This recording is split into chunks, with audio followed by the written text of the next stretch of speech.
Hello, welcome back to Finding Your Way for the NAFC. I'm Lucas Catton.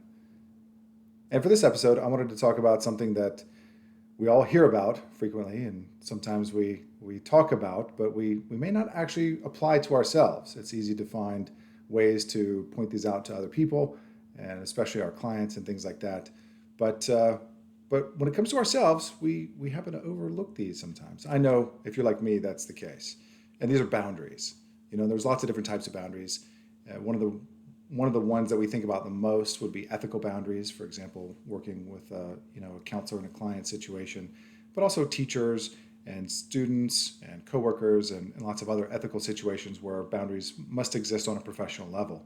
But what about relationship boundaries? Between friends and significant others and intimate partners, but also physical boundaries and creating space that is necessary for us to thrive in. And not setting boundaries can have sometimes devastating effects. They might be a little more subtle at first, but over time, they can create some very difficult situations for us. These might include, of course, ethical violations at work or in our professional lives, but also higher stress or less satisfying relationships overall. It can also create burnout or ambivalence toward clients or even loved ones. But there's also the potential of developing codependency or feeling used and unappreciated. But setting healthy boundaries can do lots of things for us.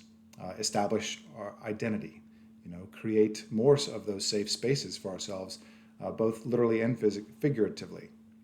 But also improve relationships and reduce or eliminate codependency and help us to be overall happier and more successful in life. Again, if you're like me, it's easy to overlook these things, but as we take a deeper look, we can often find ways that we are not applying boundaries to ourselves and to situations in our lives. And so I encourage you to do this, not only on a professional level with your clients or with other people that you might work with, but also in your day-to-day living. And one resource that you might be able to check out is the book Boundaries: When to Say Yes, How to Say No to Take Control of Your Life by Henry Cloud and John Townsend. I hope that you find some of this helpful. Again, for the NAFC and Finding Your Way, I'm Lucas Catton. Till next time.